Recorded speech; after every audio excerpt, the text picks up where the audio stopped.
Era el año 2007 cuando estaba pasando mis años de estudio en la Universidad Kuromori. Estaba cursando mi ingeniería informática. Durante esta época había entablado una relación de amistad con una de las profesoras de la universidad. La profesora Kasue Mishima. Profesora asociada de Ingeniería Civil e Informática. Kasue se graduó de la Universidad de Tokio en 1983, en plena efervescencia de la burbuja económica japonesa, cuando la ingeniería civil era una de las carreras más prestigiosas del país. Japón estaba reconstruyendo y modernizando ciudades enteras. Hizo su doctorado en Kioto, especializándose en algo poco común para la época: el estudio de técnicas de construcción tradicionales japonesas aplicadas a la resistencia sísmica moderna. Ella tenía un perfil interesante. Cuando me reunía con ella usualmente era para pedir sus consejos en cuanto a proyectos estudiantiles y personales. Era una mujer bastante inteligente. El tipo de persona que cuando habla de un tema era capaz de hacerlo sonar interesante y entendible, no importaba el tema. Me contó que jamás se había casado y no tenía hijos. Así era hablar con ella. Entre que yo le pedía sus consejos y ella me ayudaba, pero al mismo tiempo entre conversación hablaba de ella misma, la mayoría era vivencias personales relacionadas con trabajo o con su vida afuera de la universidad. Pronto noté que Kasue era esa clase de persona que ha vivido mucho con apenas 47 años. Conozco ancianos de 80 años que no habían vivido la mitad de lo que ella. Eso sí, era una mujer notablemente solitaria. No tenía amigos. Ella no lo decía explícitamente, obviamente, pero ella jamás hablaba acerca de sus amigos y siquiera de su familia. Era raro verla hablar con otros profesores siquiera. Fue en febrero. Me había quedado hasta tarde en la biblioteca estudiando para un examen, muy tarde en realidad. Eran las 8, ya no había sol. Cuando me levanté para retirarme me encontré con Kasue ahí mismo, estaba enfrente de un computador. Cuando me vio sonrió y me preguntó si iba a irme a casa. Yo le dije que sí. Ella me preguntó que si antes no me gustaría ver algo interesante.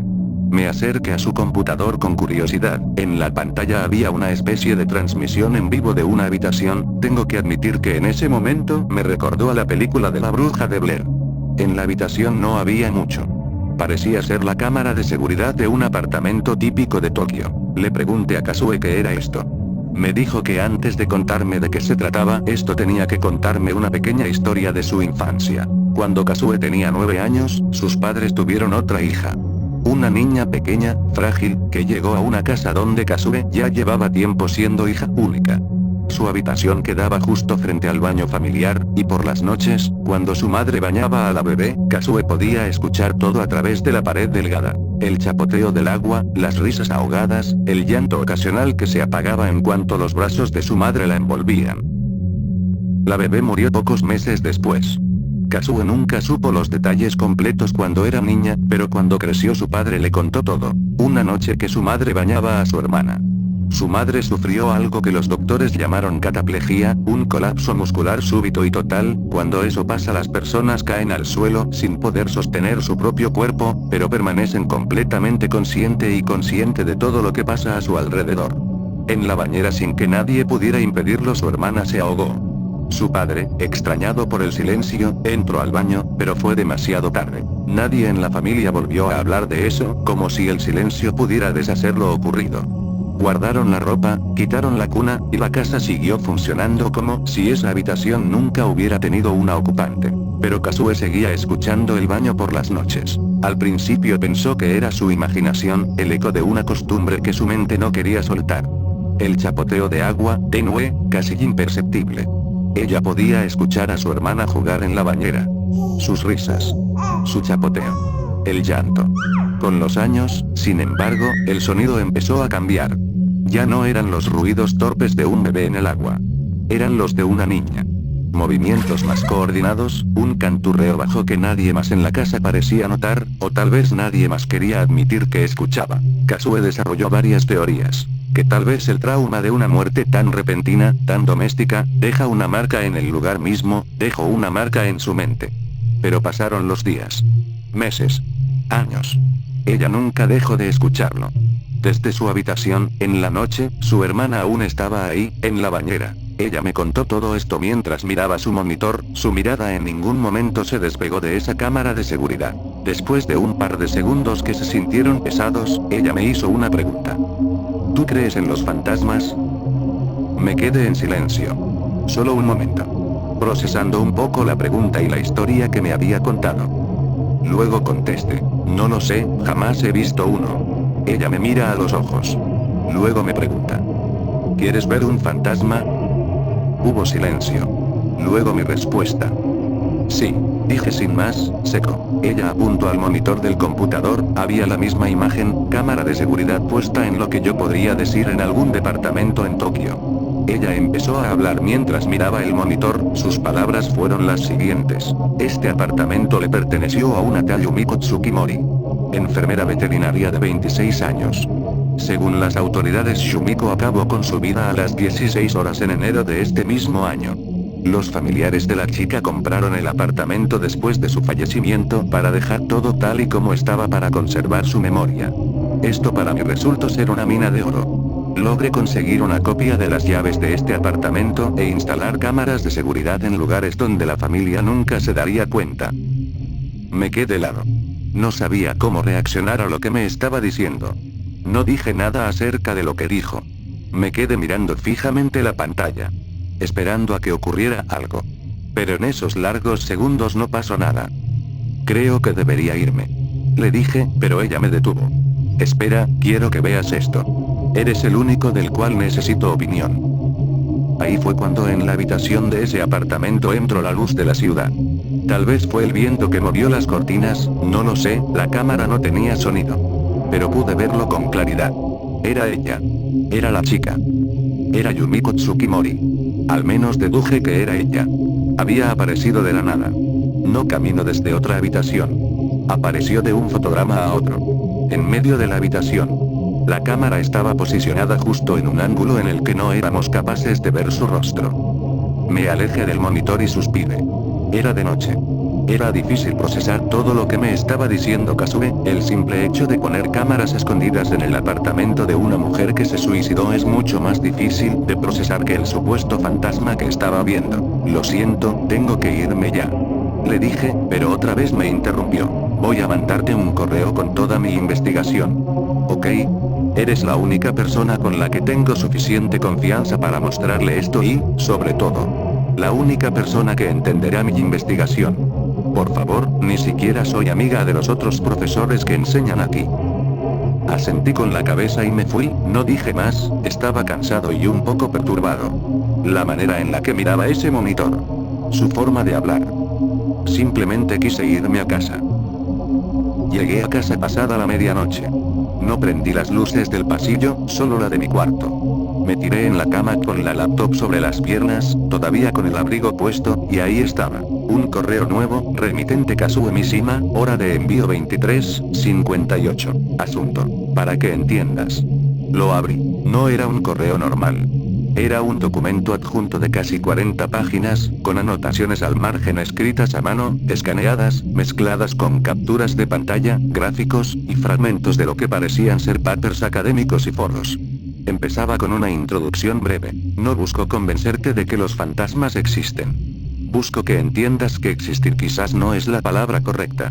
Ellos no existen en el sentido en el que tú y yo existimos. Están.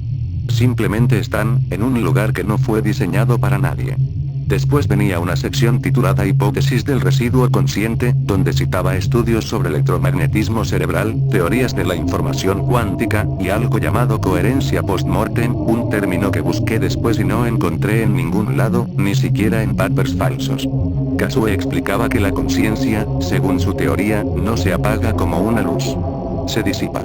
Como el calor de un cuerpo. Y en ciertos lugares con mucha actividad emocional acumulada, dolor repetido, muerte violenta o silenciosa, esa disipación encuentra algo a lo que aferrarse. Un eco que no logra desvanecerse del todo. Luego, sin transición, el tono cambiaba.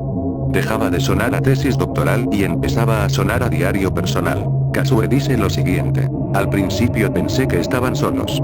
Que cada uno quedaba atrapado en su propio bucle, repitiendo lo último que sintieron. Yumiko en su habitación. Mi hermana en la bañera. Solos, cada uno en su cárcel diminuta. Eso me daba algo de paz, ¿sabes? Pensar que al menos no sufrían compañía no deseada. Después de eso venían capturas. Docenas.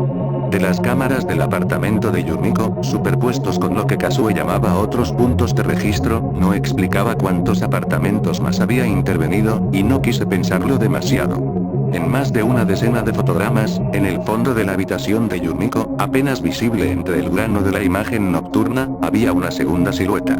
No siempre la misma forma. A veces alta, a veces encorvada, una vez, solo una vez, en una imagen que tuve que acercar hasta que los píxeles se volvieron notables, con lo que parecían ser varias cabezas, o varias figuras superpuestas ocupando el mismo espacio exacto. La anotación de Kasue al lado de esa imagen decía solamente, no sé cuántos son. Más adelante, una tabla clínica, con las siguientes columnas: ubicación, fecha de fallecimiento, causa, avistamientos, presencia secundaria. Kasue llevaba registro de al menos 11 ubicaciones distintas. En 9 de ellas, la columna de presencia secundaria decía así. Seguí leyendo el documento. Unas páginas después de la tabla venía un anexo técnico. El título decía simplemente, Anexo B, especificaciones del equipo. Kasue escribe lo siguiente. Sé lo que vas a preguntar. Una cámara de seguridad normal no puede captar esto. Lo intenté durante años con equipo convencional y lo único que conseguí fueron horas de grabación vacía. Cualquier ingeniero te dirá que una cámara solo registra luz visible reflejada. Y ahí está el problema. Lo que sea que quede de una persona después de morir no siempre refleja luz de la manera en la que nosotros lo hacemos. A veces ni siquiera interactúa con el espectro visible en absoluto. Explicaba que había empezado, como cualquiera, con cámaras infrarrojas comerciales, pensando que, si algo se manifestaba en un espectro fuera de la luz visible, el infrarrojo lo captaría. No funcionó. Nada. Su teoría, y aquí el texto se volvía denso, mezclando terminología real con cosas que sonaban inventadas pero dichas con total seguridad, era que lo que ella llamaba residuo consciente no ocupaba el mismo punto del tiempo que nosotros. No se trataba de algo invisible por naturaleza, sino de algo que existía en fotogramas distintos a los nuestros, desfasado, como dos películas proyectadas a velocidades ligeramente distintas sobre la misma pantalla. La mayor parte del tiempo, ese desfase hacía que jamás coincidiéramos con ellos.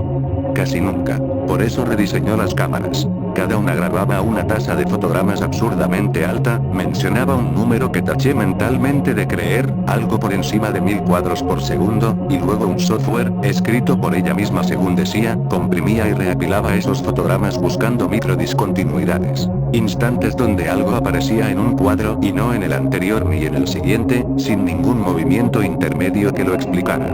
No grababa video en el sentido normal. Kasue escribe, no estoy filmando fantasmas. Estoy filmando el momento exacto en el que su tiempo, por accidente, roza el nuestro. Es como fotografiar un rayo. No puedes verlo llegar. Solo puedes tener la cámara lista y esperar a que ocurra, una y otra vez. Al final de la sección había una última línea, sola, sin nada alrededor. El equipo funciona. El problema nunca fue verlos. El problema es que, entre más los veo, más empiezo a preguntarme si alguna vez ellos me han visto a mí primero. Y al final del documento, ya no había gráficos ni teorías. Solo un párrafo. Creo que me equivoqué desde el principio. No es que el otro lado esté vacío y cada fantasma cargue su soledad como una condena personal. Es al revés. El otro lado es un solo cuarto. Un cuarto enorme, oscuro, sin paredes que lo dividan, y todos los que mueren de cierta manera terminan ahí, apretados, uno encima del otro, repitiendo su momento sin poder verse, sin poder tocarse, sin saber que no están solos. Están rodeados. Eso es peor que estar solo. Eso es mucho, mucho peor. Debe sentirse como estar en un bosque oscuro en donde sabes que hay alguien más ahí, pero jamás lo verás, jamás lo tocarás, jamás. Aún así, no puedo evitar preguntarme si ellos están conscientes de eso. Si tal vez mi hermana sabía que yo la escuchaba del otro lado. Cerré el documento, no por el miedo exactamente, sino por lo metódico que sonaba casi todo el tiempo. Kasue no hablaba como alguien asustada. Hablaba como una ingeniera resolviendo un problema técnico, y esa frialdad era peor que si hubiera estado histérica. No había fechas en este documento, así que no podría saber exactamente cuándo había empezado a investigar acerca de esto, pero uno podía intuir que empezó desde hace mucho tiempo. Esa noche dormí con la luz de mi habitación encendida. No me avergüenza admitir eso. Al principio no tuve miedo, pero en esa noche solo en mi habitación, no podía dejar de pensar en la posibilidad de que ellos nos vean a nosotros. Después de todo, Kasue al parecer puede verlos. El día siguiente casi no pude concentrarme en clases, estaba pensativo en ese documento. Cuando finalmente estuve libre la curiosidad me ganó y fui a la oficina de Kasue. Sabía en qué horarios ella no daba clases, si esto fuera un día normal iría a pedirle consejo acerca de algún proyecto escolar. Obviamente no era un día normal, y eso me quedó más claro cuando llegué y ella no estaba. Su oficina estaba igual de siempre, pero vacía. Hice un par de preguntas a otros profesores y todos dijeron lo mismo, ella hoy no se presentó a trabajar. Me quedé con mi curiosidad. En todo el día tuve 1001 preguntas acerca de ese documento. Ninguna fue contestada en ese momento. Pero la más importante siempre fue el ¿por qué? Llegué a casa y mi rutina fue igual. No prendí las luces del pasillo, solo la de mi cuarto. Me tiré en la cama con la laptop sobre las piernas y había un nuevo correo. Remitente Kasue Mishima, hora de envío 17:30. Asunto. Lo siento. Lo abrí. El correo contenía lo siguiente. Eres joven, aún así, sé que podrías entenderme. Todos hemos perdido. Hay un recuerdo que jamás le he contado a nadie. Cuando mi hermana murió, mi madre pasó muchos años en una continua, larga y dura depresión. Tomaba mucho. Una de esas noches que ella tomó de más de la cuenta la escuché llorando desde la otra habitación. Culpándose de la muerte de mi hermana. Castigándose. El sonido de su tormento paró. De un momento a otro. Fue repentino. Fulminante. Cuando mi mamá tomaba se ponía muy irritable y violenta. Así que no salí de mi habitación toda esa tarde. Esa noche volví a escuchar a mi hermana en la bañera chapoteando, jugando, riendo. Pero también escuché a alguien más en ese baño. Escuché a mi madre. Ella estaba con mi hermana. Era una niña apenas, creí que estaba soñando o que simplemente había terminado de volverme loca. Dormir esa noche fue especialmente difícil por lo claro que sonaba ahora. Era como si las paredes fueran ahora de papel. A la mañana siguiente me levanté de la cama y caminé hacia el cuarto de mi mamá. Toqué la puerta. Una vez. 2 veces. No hubo respuesta, y en ese momento pensé que simplemente estaba dormida, agotada de la noche anterior, como pasaba casi siempre. Ya me había acostumbrado a ese silencio de las mañanas. La cama estaba tendida. Vacía. Por un segundo, uno solo, sentí algo parecido al alivio. Pensé, de una manera muy infantil, que tal vez se había ido a caminar. Fue el olor lo que me hizo entender que algo no estaba bien. Un olor que no reconocí de inmediato. Venía del baño. No voy a describirte lo que vi. Perdóname, pero hay cosas que no pienso escribir ni siquiera para ti, y tú eres la única persona a la que le permito acercarse tanto a mí. Solo te diré que la bañera, esa misma bañera, la de mi hermana, ahora tenía otro cuerpo dentro. Los vecinos llamaron a la policía después de escucharme gritar, no recuerdo haber gritado, pero según ellos lo hice durante casi 10 minutos seguidos. Aún recuerdo la noche antes de que mi madre se quitara la vida. El sonido del chapoteo de mi hermana, esa noche, sonó feliz. Sonó como el sonido de alguien que finalmente tiene compañía después de mucho, mucho tiempo sola. Hoy no fui a trabajar porque instalaré una cámara en el baño de mi antigua casa. No sé si sea lo suficientemente fuerte como para quedarme varios días en mi casa de la infancia como planeo hacerlo, solo si estás interesado, por favor, ven a verme. He estado demasiado sola durante toda esta investigación. Creo que durante toda mi vida. El correo termina así, y abajo adjunta una dirección. Los siguientes días fueron complicados. Pasó una semana desde que recibí ese correo. Una semana. En esos 7 días no supe nada de ella. No volvió a presentarse a trabajar. Los otros maestros no se preocuparon por ella y pronto hubo un profesor sustituto. En ese tiempo le mandé correos. Era la única forma en la que podía tener algún contacto de ella. Nada. Lo que se había vuelto una rutina diaria de verla todos los días. A veces solo saludar. A veces pidiéndole su ayuda sobre algún tema en específico, ahora había desaparecido y nadie preguntaba a dónde se fue. Fue en el 7º día cuando llegué a casa. Revisé mi correo como siempre esperando alguna respuesta acerca de cómo está ella.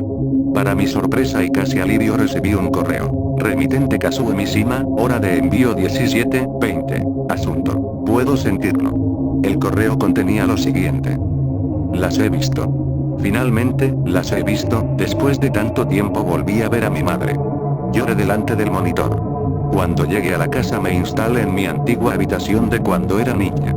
Mi padre aún era dueño de esta propiedad, pero no vivía más aquí. Fue tan fácil para mí llegar y poner una cámara en el baño. Durante las noches pegaba mi oído contra la pared rezando por escucharlas, por escuchar a mi hermana y madre una vez más. Quería creer que seguían ahí. Quería creer que todos estos años en verdad eso era lo que escuchaba. Toda mi investigación. Una investigación de toda una vida. Solo para demostrar que ellas dos aún están ahí. No las escuché, pero las vi. Fue en la noche, mientras la cámara grababa y el programa recopilaba los cuadros, los fotogramas donde detectaba que podría haber algo. Muchos falsos positivos, pero finalmente lo logró. Las vi. No pude ver sus rostros. Por alguna razón los fantasmas jamás se dejan ver el rostro. Pero sabía que eran ellas. Estoy tan feliz. Sé lo que tengo que hacer ahora. Mi investigación jamás concluirá si sigo dependiendo de estas limitaciones que me atan, que me impiden de estar con ellas. Ninguna cámara hará que las vea tal como yo quiero verlas. Cuídate mucho. Mi querido estudiante. Fuiste el hijo que nunca tuve. Leí el correo 3 veces. Luego una cuarta. Cada vez que llegaba a la última línea, cuídate mucho. Mi querido estudiante. Fuiste el hijo que nunca tuve. Sentía que el estómago se me encogía un poco más. No lo pensé. Tomé las llaves y salí.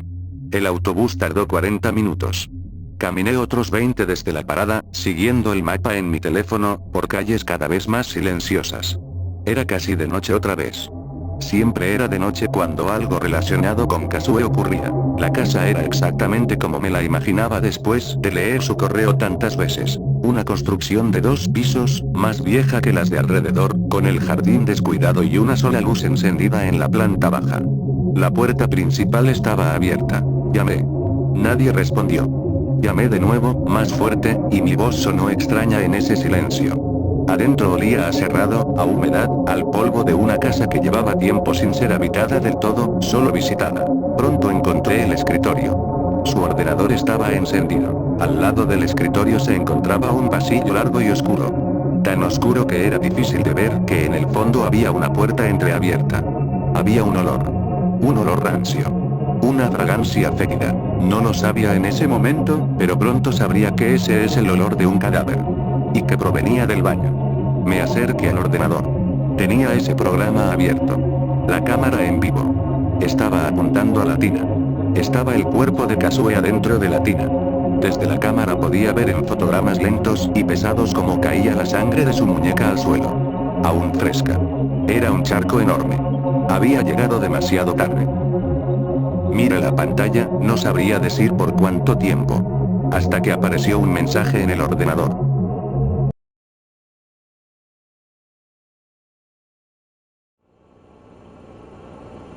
¿Quieres ver un fantasma? Hubo silencio. Luego, aparecieron, junto con Kasue. Y así fue como descubrí por qué los fantasmas nunca muestran su rostro delante de la cámara. Ahora solo puedo pensar en Kasue. Pensar que tal vez así no es como recordaba a su madre y hermana. De hecho, si estuviera viva. Tal vez incluso tendría sus dudas acerca si todo este tiempo fueron fantasmas. O algo más.